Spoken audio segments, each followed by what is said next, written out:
ang alamat ng pulong bato.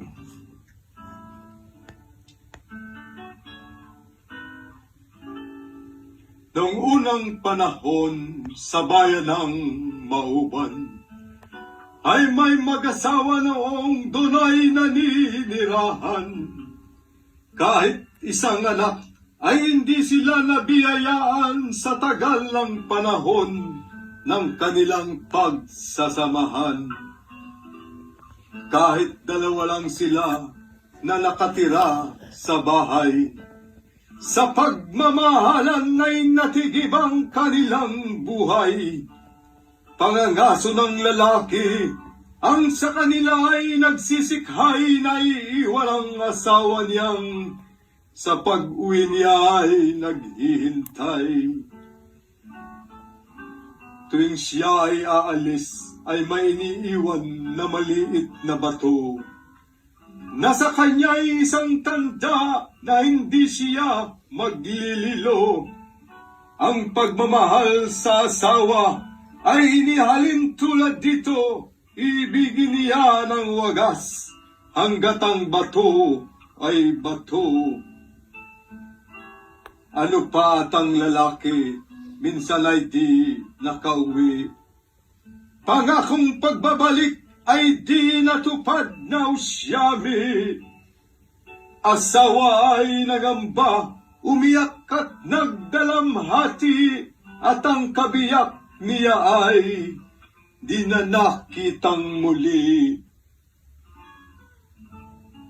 Pagkatapos ng ilang panahon ay may nakatagpo ng kapirasong kasuotan niya na puno ng dugo.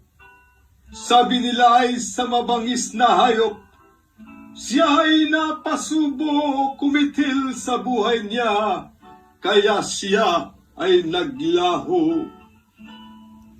Ang babae sa kanyang dusa ay binalot ang bato ng saplot na may dugo at iningatan niya ito. Sa kanya ay kapalit ito ng pangako ng esposo na sila ang magkapiling hanggang sa dulo ng mundo. At sa kalungkutan niya ay nagkasakit siya at naratay. Nakapiling ang alaala na hawak-hawak sa kamay. Hanggang sa binawian na nga siya ng kanyang buhay at kasama niyang nalibing ang batong tinataglay. Pagkalipas ng mga taon sa puntod ay may sumulpot na bato na ipinagtaka ng lahat dahil lumalaki ito. Tinubuan ito ng halaman na animo ay isang pulo na para bagang may buhay. Lahat dito ay tumutubo. Anila ay ito yung bato na binalot sa dugo, na dito ay nagbigay buhay kasama ng pangako.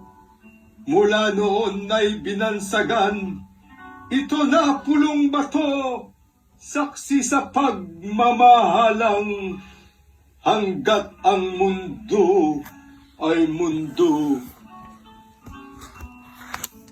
At yan po ang alamat ng pulo ng bato.